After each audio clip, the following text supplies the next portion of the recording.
ಎಲ್ಲರಿಗೂ ನಮಸ್ತೆ. ಈ ದಿನ ಆರ್ಗಿನೋಪಾಸ್ಫರಸ್ ಕೀಟನಾಶಕಗಳಿಂದ ಕುರಿಗಳಿಗೆ ಆಗುವಂತ ವಿಷಮ ಬಾಧೆ ಬಗ್ಗೆ ತಿಳ್ಕೊಳ್ಳೋಣ.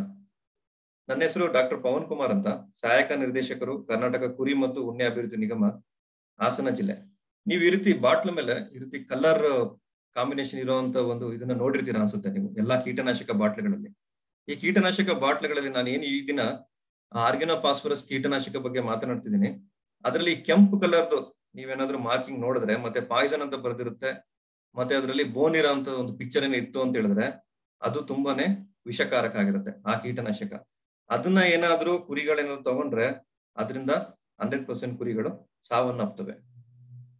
ಇದನ್ನ ನೀವು ನೋಡ್ಬೇಕಾಗ್ತದೆ. ಕೀಟನಾಶಕ ಬಾಟ್ಲಲ್ಲಿ ಯಾವ ರೀತಿ ಕಲರ್ ಇದೆ ಅಂತ ಹೇಳ್ಬಿಟ್ಟು, ಏನಾರ ಕೆಂಪು ಕಲರ್ ಇತ್ತು ಅಂತ ಹೇಳಿದ್ರೆ ಅದನ್ನ ಆದಷ್ಟು ಅವಾಯ್ಡ್ ಮಾಡ್ಬೇಕು. ಕುರಿಗಳನ್ನ ಅಲ್ಲಿ ಮೇಯ್ಸಕ್ಕೆ ಬಿಡಕ್ ಹೋಗ್ಬಾರ್ದು. ನಾವ್ ಏನು ಈ ಕೀಟನಾಶಕಗಳನ್ನ ಯೂಸ್ ಮಾಡ್ತೀವಿ, ಇದು ತುಂಬಾನೇ ಕಾಮನ್ ಆಗಿ ನಾವೆಲ್ಲಾ ಇದ್ರಲ್ಲೂ ಯೂಸ್ ಮಾಡುವಂತ ಕೀಟನಾಶಕಗಳು.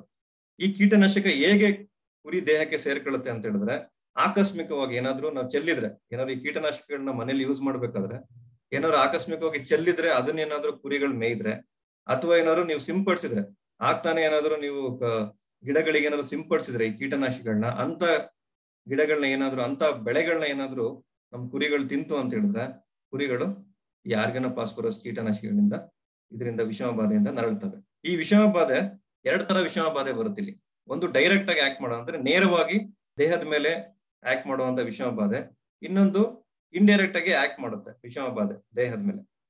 ಮೊದಲನೇದು ಕಾಮನ್ ಆಗಿ ಇರೋಂತ ಈ ವಿಷಮ ಬಾಧೆಗಳಲ್ಲಿ ಒಂದು ಫೋರೇಟ್ ಏನು ಕೀಟನಾಶಕ ಇದೆ, ಅದು ತುಂಬಾನೇ ಕಾಮನ್ ಆಗಿ ನಾವು ಎಲ್ಲಾ ರೈತರು ಕೂಡ ತುಂಬಾ ಯೂಸ್ ಮಾಡ್ತಾರೆ.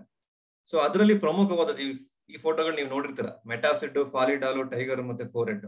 ಈ ಮೆಟಾಸಿಡ್ ಅಲ್ಲಿ ಮಿಥೈಲ್ ಪ್ಯಾರಥೈನ್ ಅಂತ ಒಂದು ಆರ್ಗಿನೋಪಾಸ್ಫರಸ್ ಕೀಟನಾಶಕ ಇರುತ್ತೆ. ಅದು ತುಂಬಾನೇ ಡೇಂಜರಸ್ ನಮ್ ಕುರಿ ಮತ್ತೆ ಮೇಕೆಗಳಿಗೆ.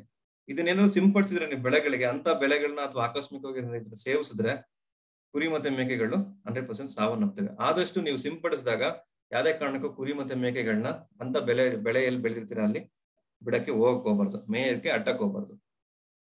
ಮತ್ತೆ ಯಾವ ರೀತಿ ಈ ಕೀಟನಾಶಕ ಯಾವ ರೀತಿ ದುಷ್ಪರಿಣಾಮ ಬೀರುತ್ತೆ ದೇಹದ ಮೇಲೆ ಅಂತ ಹೇಳಿದ್ರೆ, ನಮ್ಮ ದೇಹದಲ್ಲಿ ಒಂದು ಕೆಮಿಕಲ್ ಇರುತ್ತೆ, ಅಸಿಟೈಲ್ ಕೊಲಿನ್ ಅನ್ನೋ ಒಂದು ಕೆಮಿಕಲ್ ಇರುತ್ತೆ. ನಮ್ಮ ಜೊಲ್ಲು ಬರೋದಾಗ್ಲಿ, ಅಥವಾ ನಮ್ಮ ಹೊಟ್ಟೆ ಚಲನ ಆಗ್ಲಿ, ಅಥವಾ ನಾವು ಏನು ತಿಂತೀವಿ ಅದು ಮೇಯದಿಕ್ ಒಳಗಡೆ ಜೀರ್ಣ ಪ್ರಕ್ರಿಯೆ ಆಗೋದಾಗ್ಲಿ, ಅಥವಾ ನಮ್ಮ ಹೃದಯ ಬಡಿತನ ಕಂಟ್ರೋಲ್ ಮಾಡೋದು ಆ ಕೆಮಿಕಲ್ ಅಸಿಟೈಲ್ ಕೊಲಿನ್ ಅನ್ನಂತ. ಆ ಅಸಿಟೈಲ್ ಕೊಲಿನ್ ಅನ್ನೋ ಕೆಮಿಕಲ್ ಅದರ ಪ್ರಕ್ರಿಯೆ ಮುಗ್ದಾದ್ಮೇಲೆ ಅದನ್ನ ಒಡೆದಾಕ್ಬೇಕು ದೇಹದಲ್ಲಿ. ಅದು ಇರಬಾರ್ದು ಅಸಿಟೈಲ್ ಕೊಲಿನ್. ಅದನ್ನ ಹೇಗೆ ಹೊಡೆದಾಗ್ತದೆ? ಅಸಿಟೈಲ್ ಕೋಲಿನ್ ನ ಒಂದು ಎನ್ಸೈಮ್ ಇರುತ್ತೆ, ಅಸಿಟೈಲ್ ಕೋಲಿನ್ ಎಸ್ಟರೇಸ್ ಅಂತ ಒಂದು ಎಂಜೈಮ್ ಅಸಿಟೈಲ್ ಕೋಲಿನ್ ನ ನಿಷ್ಕ್ರಿಯ ಮಾಡುತ್ತೆ. ಆ ಎನ್ಸೈಮ್ ಯಾವ್ದು ಅಸಿಟೈಲ್ ಕೋಲಿನ್ ನಿಷ್ಕ್ರಿಯ ಮಾಡುತ್ತಲ್ಲ, ಆ ಎನ್ಸೈಮ್ ನ ಈ ಕೀಟನಾಶಕ ಹೋಗ್ಬಿಟ್ಟು ಇನಿಬಿಟ್ ಅಂದ್ರೆ ಹೋಗಿ ಅದನ್ನ ತಡೆಯುತ್ತೆ. ಆ ಎನ್ಸೈಮ್ ನ ಪ್ರಕ್ರಿಯೆಯನ್ನು ಹೋಗಿ ತಡೆಯೋದ್ರಿಂದ ಈ ಅಸಿಟೈಲ್ ಕೋಲಿನ್ ಕೆಮಿಕಲ್ ಏನ್ ದೇಹದಲ್ಲಿ ಇರುತ್ತೆ ಅದು ಯಥೇಚ್ಛವಾಗಿರುತ್ತೆ ಅಸಿಟೈಲ್ ಕೋಲಿನ್. ಆ ಅಸಿಟೈಲ್ ಕೋಲಿನ್ ಅದ್ರದ್ದು ಏನು ಪ್ರಕ್ರಿಯೆ ಇರುತ್ತೆ ಅದು ಜಾಸ್ತಿ ಪ್ರಮಾಣದಲ್ಲಿ, ಈಗ ಜಲ್ ಸೂರ್ಸೋದು ಅದ್ರದ್ದು ನಾರ್ಮಲ್ ಪ್ರಕ್ರಿಯೆ ಅಂದ್ರೆ ಸಾಮಾನ್ಯ ಪ್ರಕ್ರಿಯೆ. ಆ ಜಲ್ ಸುರ್ಸೋದನ್ನ ಅತಿ ಜಲ್ ಸುರ್ಸೋದು, ಅಥವಾ ಏನು ಜೀರ್ಣಶಕ್ತಿ ಮತ್ತೆ ಏನು ಜಠರದ ಒಂದು ಮೂವ್ಮೆಂಟ್ ಇರುತ್ತೆ ಅದನ್ನ ಜಾಸ್ತಿ ಮಾಡುತ್ತೆ. ಅವಾಗ ಏನಾಗುತ್ತೆ? ಬೇದಿ ಆಗುತ್ತೆ, ಅತಿಸಾರ ಆಗೋದು ಅಥವಾ ಅತಿ ಜಲ್ ಸುರ್ಸೋದು, ಅವೆಲ್ಲ ಅಸಿಟೈಲ್ ಕೊಲಿನ್ ಜಾಸ್ತಿ ಆಗೋದ್ರಿಂದ ಆ ಒಂದು ಪ್ರಾಬ್ಲಮ್ಗಳಾಗುತ್ತೆ. ಸೊ ಏನೇನು ಏನೇನು ವಿಷಮ ಬಾಧೆಯ ಲಕ್ಷಣಗಳು ಬರುತ್ತೆ ಇದರಲ್ಲಿ? ಮೊದಲನೇದಾಗಿ ನಾನು ಹೇಳ್ದಂಗೆ ಅತಿಯಾದ ಜಲ್ ಸುರ್ಸೋದು, ಮತ್ತೆ ಕಣ್ಣೀರ್ ಬರೋದು ತುಂಬಾನೇ, ಮತ್ತೆ ಗಂಜಲ ಹಾಕೋದು, ತುಂಬಾನೇ ಯೂರಿನ್ ಬರೋದು, ಮತ್ತೆ ಬೇದಿ, ಮತ್ತೆ ಹೊಟ್ಟೆ ನೋವು. ಅದಾದ ನಂತರ ಹೃದಯ ಬಡಿತ ಕಮ್ಮಿ ಆಗುತ್ತೆ. ಮತ್ತೆ ಕಣ್ಣನ್ನ ನೀವು ಅಬ್ಸರ್ವ್ ಮಾಡಿದ್ರೆ ಕಣ್ಣಲ್ಲಿ ಏನು ಕಣ್ಣು ಒಳಗಡೆ ಗುಳ್ಳೆ ಇರುತ್ತೆ ಅದು ತುಂಬಾ ಚಿಕ್ಕದಾಗಿರುತ್ತೆ ಕಣ್ಣಿನ ಗುಳ್ಳೆ. ಇಲ್ಲಿ ನೋಡಿ, ಇಲ್ಲಿ ಅತಿ ಜಲ್ ಸುರಿಸ್ತಿರೋದಿದೆ, ಮತ್ತೆ ಬೇದಿ ಆಗಿರೋಂಥದ್ದು ಇದೆ. ಇದ್ರ ಜೊತೆಗೆ ಏನೇನು ಲಕ್ಷಣಗಳು ಹೇಳಿದೆ ಅದ್ರ ಜೊತೆಗೆ ಸರಿಯಾಗಿ ನಡಿಯಕ್ ಆಗೋದಿಲ್ಲ ಕುರಿಗಳಿಗೆ, ಅಲ್ಲಾಡ್ತಿರ್ತವೆ ನಡಿಬೇಕಾದ್ರೆ. ಇಲ್ಲ ಅಂತ ಹೇಳಿದ್ರೆ ನಡ್ಕ ಬರುತ್ತೆ. ಹಂಗ್ ನಡ್ಕ ಬರಕ್ ಸ್ಟಾರ್ಟ್ ಆಯ್ತು ಅಂತ ಹೇಳಿದ್ರೆ ಮತ್ತೆ ಇನ್ನೊಂದು ಈ ಕತ್ತನ್ನ ತಿರುಗಿಸ್ತಾ ಇರುತ್ತೆ, ಕತ್ತು ತಿರುಗಿಸ್ಕೊಂಡು ಒಂದೇ ಸಲ ಸತ್ತೋಗ್ಬಿಡ್ತವೆ ಕುರಿ ಮತ್ತೆ ಮೇಕೆಗಳು. ಏನಕ್ಕೆ ಸಾವನ್ನಪ್ತವೆ? ಮೇಜರ್ ಆಗಿ ಇದರಲ್ಲಿ ಶ್ವಾಸಕೋಶದ ತೊಂದರೆಯಿಂದ ಸಾವನ್ನಪ್ತವೆ ಕೊನೆಗೆ.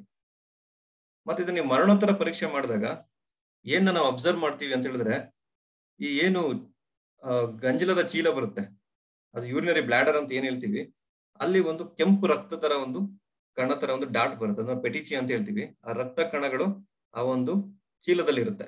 ಮತ್ತೆ ನೀವು ಯಕೃತ್ ನೋಡಿದ್ರೆ, ಲಿವರ್ ನೋಡಿದ್ರೆ ಅಲ್ಲಿ ಫುಲ್ ಕೆಂಪಾಗಿರುತ್ತೆ, ಮತ್ತೆ ಕಲರ್ ಅದರಲ್ಲಿ ಫೇಡ್ ಆಗಿರುತ್ತೆ. ಅಕಸ್ಮಾತ್ ನೀವು ಬ್ರೈನ್ ಏನಾದ್ರು ತೆಗಿತು ಅಂತ ಹೇಳಿದ್ರೆ ಬ್ರೈನ್ ಅಲ್ಲೂ ಕೂಡ ನೀವು ರಕ್ತಸ್ರಾವಗಳಾಗಿರುತ್ತೆ ಬ್ರೈನ್ ಅಲ್ಲಿ. ಕಿಡ್ನಿನೂ ಕೂಡ ಡ್ಯಾಮೇಜ್ ಆಗಿರುತ್ತೆ. ನೀವೇನೋ ಕಿಡ್ನಿ ತೆಗೆದು ನೋಡಿದ್ರೆ ಕಿಡ್ನಿಲೂ ಕೂಡ ಡ್ಯಾಮೇಜಸ್ ಇರುತ್ತೆ ಮರಣೋತ್ತರ ಪರೀಕ್ಷೆಯಲ್ಲಿ. ಮತ್ತೆ ಯಾವ ರೀತಿ ಪತ್ತೆ ಹಚ್ಚೋದು, ಈ ಕೀಟನಾಶಕ ವಿಷಮ ಬಾಧೆನ ಯಾವ ರೀತಿ ಪತ್ತೆ ಹಚ್ಚೋದು? ಮೊದಲನೇದಾಗಿ ಅದ್ರ ಪೂರ್ವಾಪರನ ತಿಳ್ಕೊಬೇಕು. ಏನ್ ಮಾಡಿದ್ರಿ, ಯಾವ ರೀತಿ ಸಿಂಪಡಿಸಿದ್ರಿ, ಏನಾದ್ರು ಇತ್ತೀಚೆಗೆ ಏನಾದ್ರು ಬೆಳೆಗಳಿಗೆ ಸಿಂಪಡಿಸಿದ್ರಿನ ಕೀಟನಾಶಕಗಳನ್ನ, ಅಥವಾ ಏನಾದ್ರು ಆಕಸ್ಮಿಕವಾಗಿ ಕೀಟನಾಶಕಗಳನ್ನ ಏನಾದ್ರು ಕುರಿಗಳೇನಾದ್ರು ಮೇಯ್ದಿದ್ಯಾ, ಅದನ್ನೆಲ್ಲ ನೀವು ನೋಡ್ಬೇಕಾಗುತ್ತೆ. ಈ ರೀತಿ ಒಂದು ಉದಾಹರಣೆ ಹೇಳ್ಬೇಕು ಅಂತ ಹೇಳಿದ್ರೆ, ಅರಸೀಕೆರೆ ತಾಲೂಕು, ನಮ್ಮ ಹಾಸನ ಜಿಲ್ಲೆ ಅರಸೀಕೆರೆ ತಾಲೂಕಲ್ಲಿ ರೈತರೊಬ್ರು ಈ ರಾಗಿ ತೆನೆನ, ರಾಗಿ ಹುಲ್ನ ಏನ್ ಮಾಡ್ತಾರೆ ಅಂತ ಹೇಳಿದ್ರೆ, ರಾಗಿ ಹುಲ್ನ ಮೆದೆ ಹಾಕ್ತಾರಲ್ವಾ, ರಾಗಿ ಹುಲ್ನ ಮೆದೆ ಹಾಕ್ಬೇಕಾದ್ರೆ ಏನ್ ಮಾಡ್ತಾರೆ, ಮೆದೆ ಹಾಕಿಂತ ಮುಂಚೆ ಈ ಫೋರೇಟ್ ಏನ್ ಕೀಟನಾಶಕ ಇದೆ ಅದನ್ನ ಫಸ್ಟ್ ನೆಲಕ್ಕೆ ಹಾಕ್ತಾರೆ. ನೆಲಕ್ಕೆ ಹಾಕಿ ಅದನ್ನ ಗುಡ್ಡೆ ಮಾಡ್ತಾರಲ್ವಾ ರಾಗಿದು ಮೆದೆನ. ಸೊ ರಾಗಿ ಮೆದೆನ ಗುಡ್ಡೆ ಮಾಡಿದಾಗ ಒಂದ್ 4-5 ತಿಂಗ್ಳುಗಟ್ಲೆ ಈ ಹುಲ್ನ ಕೊಡ್ತಾ ಹೋಗಿದ್ದಾರೆ ಕುರಿಗಳಿಗೆ. ಯಾವಾಗ ಕೆಳಗಡೆ ಲೇಯರ್ ಬಂತು ಅವಾಗ ಆ ಲೇಯರ್ ಕೊಟ್ಟಾಗ ಆ ಒಂದು ಹುಲ್ನ ಕೆಳಗಡೆ ಏನು ಪ್ರಮಾಣದಲ್ಲಿ ಇರ್ತಲ್ಲ ಹುಲ್ಲು, ಅದನ್ನ ಕುರಿ ಮತ್ತೆ ಮೇಕೆಗಳಿಗೆ ಕೊಟ್ಟಾಗ ಕುರಿ ಮೇಕೆಗಳು ಸಾವನ್ನಪ್ಪೋದು. ಸುಮಾರು 200 ಕುರಿಗಳಲ್ಲಿ 50 ಕುರಿಗಳು ಸಾವನ್ನಪ್ಪಿದೆ ಆ ಒಂದು ಹುಲ್ನ ತಿಂದ್ಬಿಟ್ಟು. ಸೊ ಅಲ್ಲಿ ನಾವು ರೈತರನ್ನ ಕೇಳಿದ್ರೆ ರೈತರು ಮರ್ತೋಗ್ಬಿಟ್ಟಿದ್ದಾರೆ, ಹಾಕಿರೋದನ್ನ ಮರ್ತೋಗ್ಬಿಟ್ಟಿದ್ದಾರೆ. ಯಾಕಂದ್ರೆ 4-5 ತಿಂಗಳು ಮುಂಚೆ ಅವರು ಫೋರೆಟ್ ನ ಹಾಕಿರೋದು. ಸರ್ ಏನೋ ಗೊತ್ತಿಲ್ಲ, ನಾವು ದಿವಸ ಇದನ್ನೇ ಕೊಡ್ತಾ ಇದ್ವಿ, ಈಗ ನೋಡಿದ್ರೆ ಸತ್ತೋಗ್ಬಿಟ್ಟಿದಾವೆ ಅಂತ ಹೇಳ್ಬಿಟ್ಟು. ಆಮೇಲೆ ಹೋಗಿ ಸುತ್ತಮುತ್ತ ನಾವು ಗಮನಿಸಿದಾಗ, ಅದನ್ನ ನಾವು ಸರ್ಕಮ್ಸ್ಟೆನ್ಷಿಯಲ್ ಎವಿಡೆನ್ಸ್ ಅಂತೀವಿ, ಅಂದ್ರೆ ಸುತ್ತಮುತ್ತಲಿನ ಪರಿಸರ ಯಾವ ರೀತಿ ಇದೆ ಅಂತ ನಾವು ಗಮನಿಸಿದಾಗ ಅಲ್ಲಿ ಫೋರೆಟ್ ಕವರ್ ಬಿದ್ದಿರೋದು ಪತ್ತೆ ಹಚ್ಚಿದ್ವಿ. ಅದನ್ನ ನಾವು ರೈತರನ್ನ ಕೇಳಿದ್ರೆ ರೈತರು ಏನ್ ಹೇಳಿದ್ರು, ಇದು 4-5 ತಿಂಗಳು ಮುಂಚೆ ನಾವು ಬಳಸಿದ್ವಿ ಸರ್, ಬಳಸಿದ್ದಕ್ಕೆ ಇದನ್ನ ಕೊಟ್ಟಾಗ ನಾವು ಈ ರೀತಿ ಆಗಿದೆ ಅಂತೇಳಿ. ಸೊ ಹಂಗಾಗಿ ನಾವು ಸುತ್ತಲಿನ ಪರಿಸರ ಮತ್ತೆ ಅದ್ರ ಪೂರ್ವಪರ ಕೂಡ ಪತ್ತೆ ಹಚ್ಚೋದಕ್ಕೆ ತುಂಬಾ ಸಹಕಾರ. ಮತ್ತೆ ವಿಷಮ ಬಾಧೆ ಲಕ್ಷಣ, ನಾನು ಹೇಳ್ದಂಗೆ ವಿಷಮ ಬಾಧೆ ಲಕ್ಷಣ ತುಂಬಾನೇ ಸ್ಪೆಸಿಫಿಕ್ ಆಗಿರುತ್ತೆ. ಇದರಲ್ಲಿ ನಿರ್ದಿಷ್ಟವಾದ ವಿಷಮ ಬಾಧೆ ಲಕ್ಷಣಗಳನ್ನ ಕಾಣ್ತೀವಿ, ಮತ್ತೆ ನಿರ್ದಿಷ್ಟವಾದ ಮರಣೋತ್ತರ ಪರೀಕ್ಷೆಯಲ್ಲಿ ನಾವು ಅದರಲ್ಲಿ ಲಕ್ಷಣಗಳನ್ನ ಕಾಣ್ತೀವಿ. ಮತ್ತೆ ಅಡ್ವಾನ್ಸ್ ಟೆಕ್ನಿಕ್ಸ್ ಗಳಿದೆ ಈಗ, ಅದ್ರ ಮೂಲಕ ಕೂಡ ಈ ವಿಷಮ ಬಾಧೆನ ನಾವು ಕಂಡುಹಿಡಿಬಹುದು.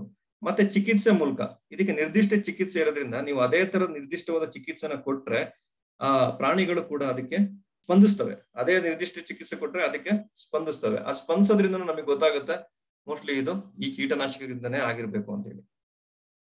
ಏನು ಸ್ಪೆಸಿಫಿಕ್ ಚಿಕಿತ್ಸೆ ಕೊಡ್ತೀವಿ, ನೀವು ಪಶು ವೈದ್ಯರನ್ನ ಕಂಡ್ರೆ ಅವ್ರು ಹೇಳ್ತಾರೆ ಯಾವ್ದು ಚಿಕಿತ್ಸೆನ ಕೊಡ್ಬೇಕು ಅಂತ. ಎಟ್ರೋಪಿನ್ ಸಲ್ಫೇಟ್ ಜೊತೆಗೆ ಒಂದು ಟೂಪಾಮ್ ಅಂತ ಒಂದು ಆ ಎನ್ಸೈಮ್ ಅಂತ ನಾನು ಹೇಳಿದ್ನಲ್ಲ, ಅದನ್ನ ಮತ್ತೆ ಪುನರ್ ಕ್ರಿಯೆ ಒಳಪಡಿಸೋದಕ್ಕೆ ಈ ಟೂಪಾಮ್ ಅನ್ನೋದನ್ನ ನಾವು ಕೊಡ್ತೀವಿ. ಎಟ್ರೋಪಿನ್ ಸಲ್ಫೇಟ್ ಮತ್ತೆ ಟೂಪಾಮ್ನ. ಎಟ್ರೋಪಿನ್ ಸಲ್ಫೇಟ್ ಮತ್ತೆ ಟೂಪಾಮ್ ಎರಡು ಒಟ್ಟಿಗೆ ಕೊಡ್ಬೇಕು. ಎಟ್ರೋಪಿನ್ ಸಲ್ಫೇಟ್ ಒಂದು ಅಥವಾ ಟೂಪಾಮ್ನ ಒಂದೇ ಕೊಡಬಾರ್ದು, ಎರಡನ್ನೂ ಒಟ್ಟಿಗೆ ಕೊಡೋದ್ರಿಂದ ನಾವು ನಿರ್ದಿಷ್ಟವಾಗಿ ಚಿಕಿತ್ಸೆನ ಕೊಡಬಹುದು. ಇದ್ರದ್ದು ಒಂದು ಪೇಪರ್ ಮಾಡಿದ್ವಿ ನಾವು, ಅಂದ್ರೆ ನಾವು ಏನ್ ಕೇಸ್ ಹೇಳಿದ್ನಲ್ಲ ಉದಾಹರಣೆಗೆ, ಅದ್ರದ್ದೊಂದು ಪೇಪರ್ನ ಕೂಡ ಮಾಡಿದ್ವಿ, ಪಬ್ಲಿಷ್ ಮಾಡಿದ್ವಿ. ಇದ್ರಲ್ಲೊಂದು ವಿಡಿಯೋ ಇದೆ, ವಿಡಿಯೋನ ಕೂಡ ನೀವು ನೋಡ್ಬೋದು, ಗಮನಿಸ್ಬೋದು. ಸೊ ಈ ವಿಡಿಯೋದಲ್ಲಿ ಹೇಳಿದ್ನಲ್ಲ ಜೊಲ್ ಸುರಿಸೋದು ಮತ್ತೆ ಬೇದಿ ಆಗೋದು, ಅದ್ರ ಜೊತೆಗೆ ನೋಡಿ ನಡ್ಕ ಸ್ಟಾರ್ಟ್ ಆಗಿದೆ, ಅಂದ್ರೆ ನಡೆಯಕ್ ಆಗೋದಿಲ್ಲ ಅದಕ್ಕೆ, ನಡ್ಕ ಸ್ಟಾರ್ಟ್ ಆಗಿದೆ. ಮತ್ತೆ ಕತ್ತು ತಿರುಗಿಸೋದು, ಬಾಯಿ ಅಲ್ಲಾಡ್ಸೋದು, ಕಾಲ್ ಅಲ್ಲಾಡ್ಸೋದು, ಈ ಸೈಕಲ್ ತರ ಹೆಂಗ್ ಮೂವ್ಮೆಂಟ್ ಮಾಡೋದು ಆ ರೀತಿ ಮಾಡೋದು. ಈ ರೀತಿ ಏನಾದ್ರು ಲಕ್ಷಣ ಸ್ಟಾರ್ಟ್ ಆಯ್ತು ಅಂತ ಹೇಳಿದ್ರೆ ಕುರಿಗಳನ್ನ ಬದುಕಿಸೋದು ತುಂಬಾನೇ ಕಷ್ಟನೇ. ಡಾಕ್ಟರ್ ಅದಕ್ಕೆ ಚಿಕಿತ್ಸೆ ಕೂಡ ಕೊಡ್ತಿದ್ದಾರೆ, ಯಾವ್ದೇ ಬದುಕುಳಿದಿದೆಯಲ್ಲ ಕುರಿಗಳ, ಅದಕ್ಕೆ ಚಿಕಿತ್ಸೆ ಕೂಡ ಸ್ಟಾರ್ಟ್ ಮಾಡಿದ್ದಾರೆ ಇದರಲ್ಲಿ. ಇದು ಮರಣೋತ್ತರ ಪರೀಕ್ಷೆ ಮಾಡಿದ್ರು ಕುರಿಗಳು ಸತ್ತೋಗಿರೋದು. ನಿಮ್ಗೆ ಗೊತ್ತಿರೋ ಕರ್ನಾಟಕದಲ್ಲಿ ಅನುಗ್ರಹ ಕೊಡುಗೆಯಲ್ಲಿ ಸತ್ತಿರೋಂತ ಕುರಿಗಳಿಗೆ ಪರಿಹಾರ ಕೊಡ್ತೀವಿ. ಸೊ ಹಂಗಾಗಿ ಮರಣೋತ್ತರ ಪರೀಕ್ಷೆ ಮಾಡಿ ಅದಕ್ಕೆ ಪರಿಹಾರ ಕೂಡ ದೊರಕಿದೆ ಆ ರೈತರಿಗೆ. ಧನ್ಯವಾದಗಳು.